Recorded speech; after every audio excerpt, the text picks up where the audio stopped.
You are Locked On Ole Miss, your daily podcast on the Ole Miss Rebels. Part of the Locked On Podcast Network, your team every day.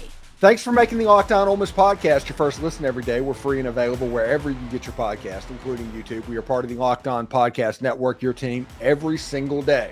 Hello, I'm Steven Willis from the Locked On Ole Miss podcast. We're joined by Sam Hutchens from the Clarion Ledger. He is replacing David Eckert, and we appreciate Sam coming on the show because David was a great friend of the program. Anyway, Sam, how are you settling into Oxford? What all is going on? What has surprised you most about moving to Mississippi and covering Ole Miss? Yeah, Steven, thanks for asking. I don't know if it was a surprise, but the cross-country move combination with onboarding into a new company, that's not a combination I would wish on too many people. That was crazy. But I guess what has surprised me is maybe the familiarity I feel. I moved to Mississippi knowing no one, but I came from Stillwater, Oklahoma, which your listeners will probably put together that I graduated from Oklahoma State. And it's been cool. I like the small town Southern feel. And, we're getting into later October now, and I don't have to break out my huge jacket yet. So I've been excited about Mississippi and meeting all the fans and people who really make this town special. So it's been cool. Yeah, just full disclosure to everybody watching this video, we recorded it on Friday, so we're not going to have any idea of what happened in the Oklahoma-South Carolina game, but this is airing on Sunday night, getting ready for the Ole Miss-Oklahoma game. And he is from, as you just heard, Oklahoma. Graduated Oklahoma State, from Stillwater, that area. He would be obviously familiar with the Oklahoma mindset, the Oklahoma program. So we're going to do a little background as we get ready to break down this game for the second time that Ole Miss has ever faced Oklahoma. They are undefeated against the Sooners. So the first thing that I'm curious about is, how are Oklahoma fans dealing with this season? Because they owned the Big 12 for essentially 20 years, and they've just come into the SEC, and for lack of a better word, they're just kind of an also-ran at the moment.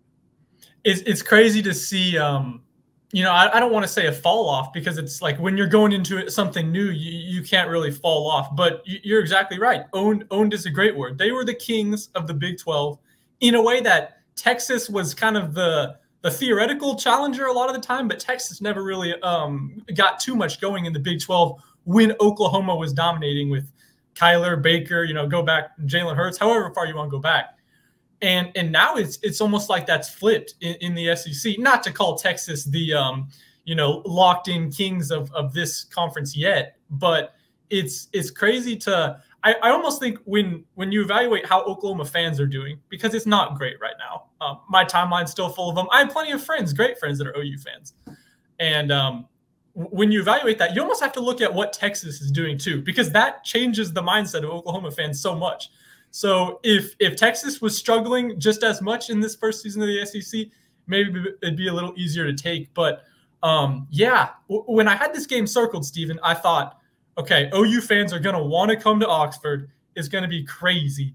And maybe this game has college football playoff implications. Maybe it's a top 15 matchup, whatever. And it hasn't really shaken out like that so far this season. But we'll get into that. I still think OU fans will travel pretty well, just because Oxford's kind of become a little bit of a destination. People want to see the Grove and want to check out the square and everything that this town has to offer.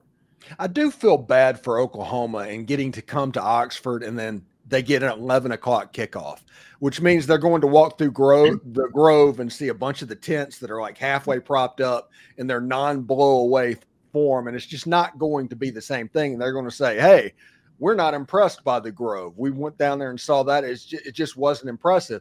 Well, you didn't actually get to see the Grove, and the Grove for a game that starts at 2:30 or a game that starts at 6:30, that's a completely different animal than what Oklahoma is going to see at 11 o'clock a.m. Right. And I think in terms of broader scales, like this OU team is a completely different from what the teams that I was used to living in Oklahoma the last few years, and really OU fans are used to. This team, we'll get into it, they're a defensive team. Their quarterback situation is shaky, which in any of the past, 12 years, it's like you can flip those points and the defense would be shaky. The quarterback situation would be rock solid. So it's interesting to see this OU team kind of struggling to find an identity, dealing with a lot of injuries, coming into a big game certainly for Ole Miss, huge game. Mm-hmm.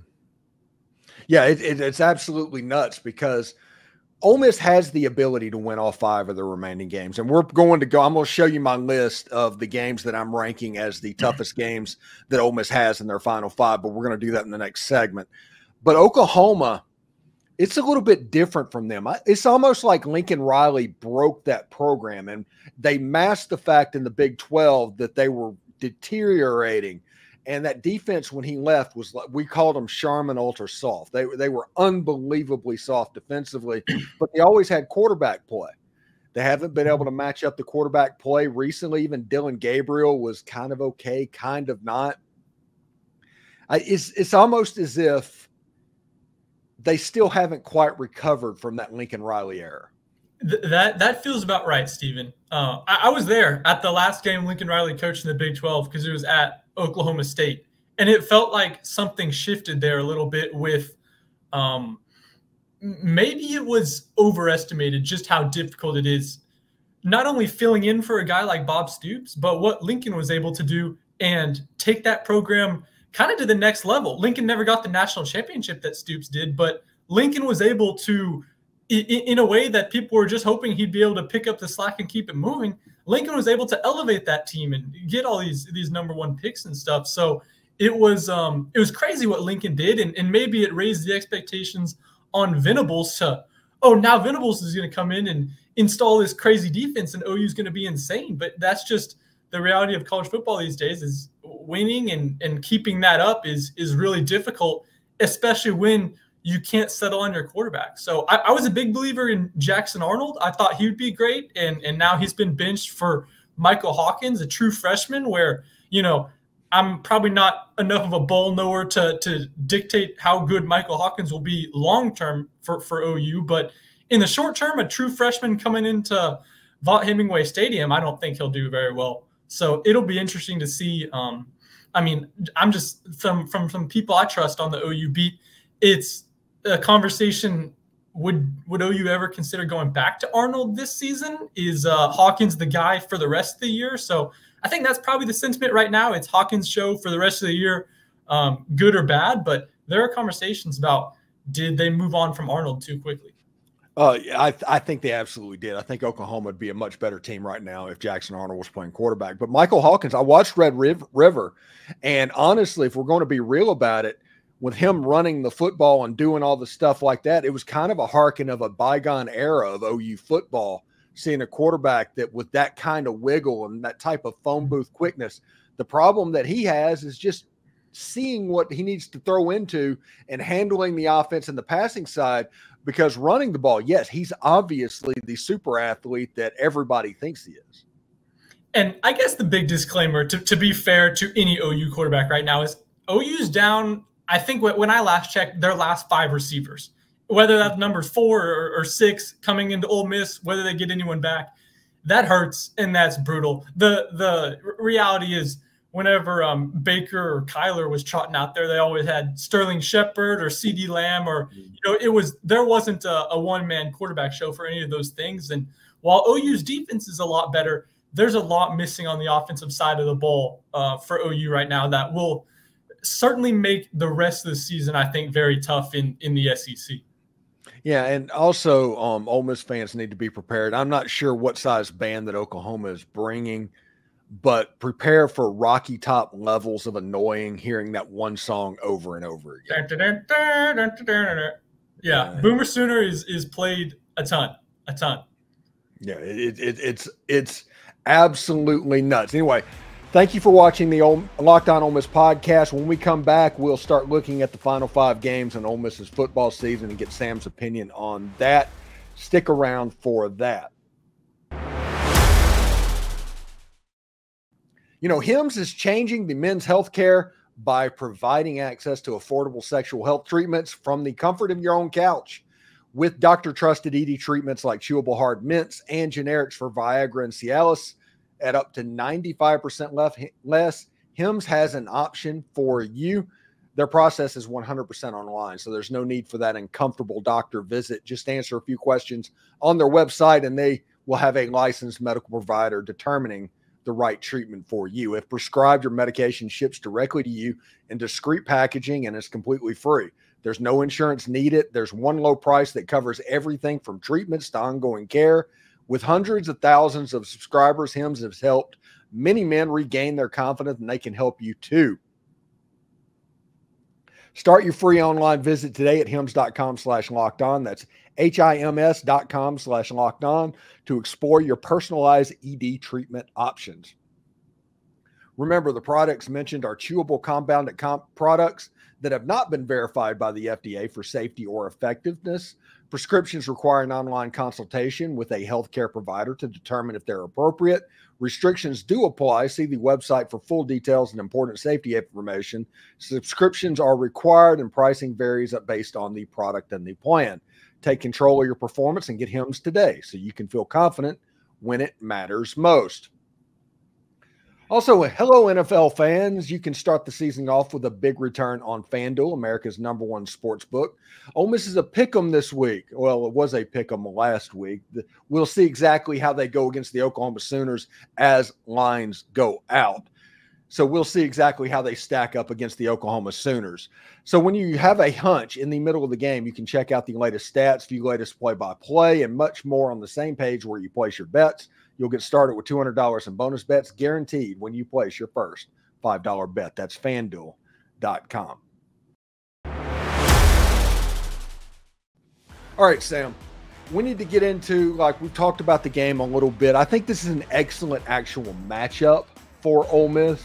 I think it's very favorable on both sides of the ball to where Ole Miss should probably win this game by multiple scores if you look at it. Anybody that is a true freshman going against that defense is going to struggle. This is a defensive team at the moment. And I do think at any point, Jackson Dart, the Ole Miss offense, can get going and they'll look completely different than they have been. They've just been in a little bit of a slump recently. What are your thoughts in this game right now, just right before everything starts? I like what you said about evaluating the matchups. And I'm always a little cautious, I guess, doing that. But I think it's almost a reverse of the LSU situation last week when you look, LSU's coming off the bye. They have two great tackles on the line to kind of neutralize what Ole Miss is bringing around the edge. And in this week, it flips. Now, Ole Miss is coming off the bye, and you're right. It seems to match up really well where, I mean, for most, at least the first half of the game in Baton Rouge, that defense was able to neutralize Nussmeier and really make him look like a mediocre quarterback. Yeah, one touchdown in 59 minutes. It's crazy. And so I think that absolutely translates to what we'll see Saturday. I think Ole Miss will win probably by a couple touchdowns. And it'll be a defensive game. But I mean, and I think that while that's probably the most likely scenario, what I'll be watching most closely is the offense, right? Because we kind of know what the defense will bring. But the offense, I mean, is Bentley going to get 22 carries or is Bentley going to go back to getting 6 carries? How does Trey Harris look? Does Trey Harris play? There's so many questions that make this an intriguing game. Yeah, and Caden Prescorn, where the heck has he been? You know, all of these are very interesting questions. You'll have a much more healthy Henry Parrish Jr. I think this offense has a chance to look more healthy than it has the entirety of the season, honestly. It's especially I guess going back to the show yesterday a little bit, talking about where Jackson Dart's been successful and where he hasn't.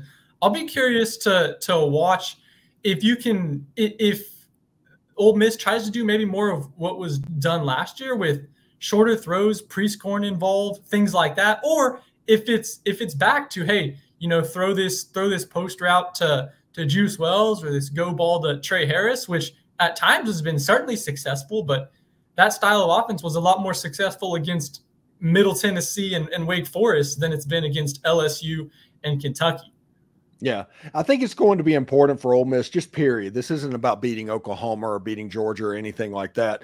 I think it's going to be important for Ole Miss to stay on schedule. You hear that so many times, and Ole Miss as an offense has not been doing it, and has gotten them in trouble against Kentucky. It got them in trouble against LSU as well. I think if Ole Miss can stay on schedule, I think they will boat race Oklahoma if they get going. And they'll also, that makes that Arkansas game is going to be a little bit easier. The Georgia game is going to become a little bit easier. And if Ole Miss can go 3-0 over the next 3 games, Florida might be a massive trap game, but that's probably where they want to be. That's best case scenario. That to me is what a successful weekend looks like for Ole Miss. It's, obviously you got to win, right? We'll talk about the importance of winning out and college football implications, playoff implications, but a truly successful weekend that would quiet a lot of the naysayers would be not only win 21-14, but win 41-14 and see the offense explode. I guess in a way that we haven't really seen in the SEC. It was good against South Carolina, wasn't great. So OU has a solid defense, but I think this is a spot to see does Ole Miss offense show that explosive ability that we saw in the first 4 games. And on Friday's podcast, I ranked the top 5 opponents that I thought would be the toughest for Ole Miss this year. These are the 5 I went with. Number 1, Arkansas. Number 2, Georgia. Number 3, Florida. Number 4, Oklahoma. Number 5, Mississippi State. And let me give you my reasoning on this. Arkansas is number 1 because of where they sit on the schedule, being before that Georgia game. They're also 4-2. They're a good team, and they were a meltdown against Oklahoma State away from getting that victory as well. It's going to be very tough. They're one of the best offenses in the country, and their defense is playing pretty well. I think that should rank them ahead of the Georgia game. And then you have the road game at Florida, and then home games against true freshman quarterbacks in those last 3 games, and specifically against the Oklahoma Sooners and Mississippi State Bulldogs. How would you rank the last 5 games? I like your ranking, Steven, for having a little courage, not just throwing Georgia 1 because of the name value.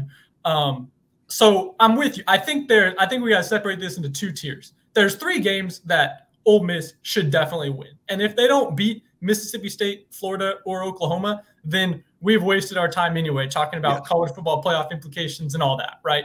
Mm-hmm. So that is – and granted, there's probably a little disclaimer, right? Like, it'll be my first Egg Bowl, Steven, but isn't there a little bit of anything can happen in the Egg Bowl? Is there a throw some records out with the Egg Bowl, or are the teams just too far apart this year? Not really. Now, don't take this the wrong way, but it isn't like Oklahoma State, to where it's like completely just slanted. And there's some weird things that happen, but most of the time the better team wins. Okay. And it's more like the Iron Bowl than otherwise. Okay. So, but with that said, that circles us back to at Arkansas hosting Georgia. I'll give you the reason, not that this is all that courageous, because what Georgia was coming in, but the reason why I would put Georgia at 1 is kind of the issue that was the transformation. That was the thing that made Kiffin try to transform the team last year, is that offensive line. I think the weak point in Ole Miss's team is probably the offensive line right now. We've seen that in the pressure, especially against the LSU game. In the Kentucky game. Let me stop you right there. Sorry to interrupt. Jackson Dart averaged having nearly 3 seconds to throw every pass per drop back. In over the whole season, or that LSU game? The LSU game. 2.86 seconds he had in drop back time on average back there. So that tells me it wasn't necessarily the offensive line. There's something else that might have been going on, in my opinion. Okay. Well, and that's valid. That's valid. So maybe, I guess what I was trying to say is I think that Georgia, that defensive line could present some serious problems that, even though I don't think Georgia is certainly, like a top 3 most dominant team in the country like they have been, I think that specific matchup, that would scare me a little bit if I'm drawing up, an offensive game plan, and especially if Ole Miss is down 6 in the 4th quarter and has to go on some long drives. I just see a lot of potential challenges there. But the Arkansas game is what I wanted to ask you, because I was really impressed with Arkansas this year. They can put up a ton of points, and you're right. They they're a meltdown away from beating Oklahoma State and being what, 5-1 and probably a top 20 team. And everyone says that at Arkansas is a tough place to play. So tell me, Steven, with the way that Ole Miss has, especially in the last game, the road has not been great. Like, I understand why you put Arkansas up there so much, and I think that is probably the truest trap game left. Yeah, in 2022, the last time Ole Miss went up to Arkansas, Ole Miss was down 30-7 at halftime. That was the Lane Kiffin Auburn year. Mm-hmm. In 2020 was the time before they went to Fayetteville. Matt Corral threw 6 interceptions. That's that game. I have seen with my own eyes in that stadium Arkansas score a touchdown on an Ole Miss kickoff return. Weird things happen in that stadium. It's everything that Ole Miss fans have been afraid of about Tiger Stadium, the same thing can go for that one. Weird stuff happens to Ole Miss in that stadium. Now, if Ole Miss can overcome that and get the win, that's absolutely massive. But whenever you take all of that and you put that in front of that Georgia game, which if Georgia beats Texas and that game becomes the huge game that it could be, I think that would be interesting. If Texas wins that game, there's a chance that Georgia could absolutely tailspin. Mm-hmm. And we're looking at 8-14 potentially at the end of the year for Georgia. But that's the reason I think Arkansas is the toughest game for Ole Miss, because of where they sit on the schedule, the history involved of going up to that stadium, the weird stuff that happens, all of the stuff that Ole Miss has to overcome to get to that Georgia game makes Arkansas the toughest game on the schedule.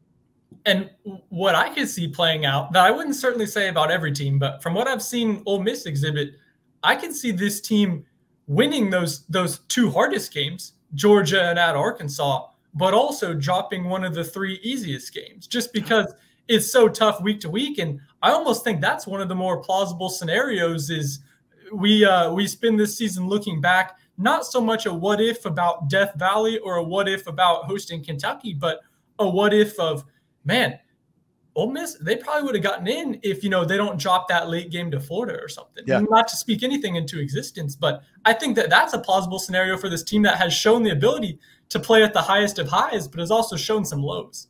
Before the season happened, I said there were 3 trap games that Ole Miss had to watch out for. First was LSU.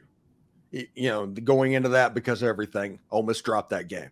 Second was Arkansas, obviously, for the reasons that I've mentioned here. The third one's that Florida game, because that is after the Georgia game. If Ole Miss beats Oklahoma, Arkansas, and Georgia, and the season looks just right, that Florida game is ripe for a trap. Oh, yeah. There's got to be, though, like, Steven, 5 is not a huge sample size, but I assume Ole Miss is going to play 3 or 4 one-score games this year, and right now they're 0-2. You would think certainly that that's going to even out a little bit, right? Yeah, they've only trailed on the entirety of the season for 14 minutes. It's crazy. Yeah, this season honestly has been some of the worst of bad luck for Ole Miss. So if Ole Miss can just swing that average the other way, they're going to be all right, because they're going to have superior talent to 4 of the teams that they play. And the other thing, Georgia, if Georgia loses to Texas, I'm telling you, they are on tailspin watch. And I'll tell you, I think 10-2 probably gets this team in, Steven. I did a little research on that, and I wrote a story on it. I was like, for the last, since 2014 when the CFP was unveiled, the whole focus has been on the 4. I've never really cared who finishes 11-12 versus 13-14, but I was looking, what do those teams look like that would have qualified in this bracket that have just been filling out that 10-9-11 spot? And there's been 10-2 in the SEC gets you in a large amount of the time. And especially if you factor in the recency bias of if Ole Miss rips off 5 straight, then the poll and all that will be after that. So you'd rather have your lean times come early in the season than late in terms of the recency bias with the poll. Some say it doesn't exist, but I think it's hard not for it to exist. So I think 10-2 gets you in. I think 3 losses, then you can pull the plug on the college football playoff, right? Yeah, 3 losses in this season is absolutely a failure. But if Ole Miss can win out and they do that, and because I think the way this is set up, the first poll will be after the Arkansas game. So if Ole Miss can get past that one, they should probably be around 13 or 14 in the college football playoff poll. And then you get the win with all the cachet with the Georgia Bulldogs potentially at your feet. If you win that game, you'll end up jumping up to like 7th or 8th. And you're at the point where if you just win games, you're not going to drop out of the poll. There was always going to be a team in my mind that did not make the SEC championship that made the college football playoff. Maybe 2 teams, but there's always going to be one, right?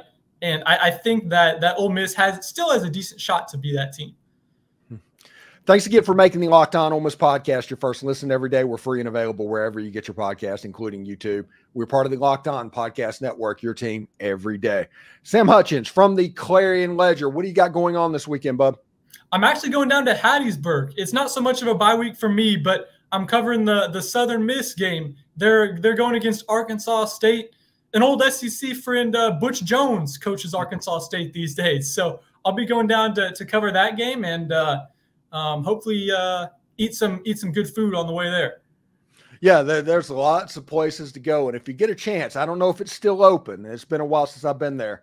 But when you get south of Florence, there's a fruit stand on the right. And they usually have some pretty good produce, man. Okay, sweet. Yes. Yeah. So take care. Thank you very much for joining us. We'll talk to you next time, bub. Happy to hop on, Steven. Appreciate it.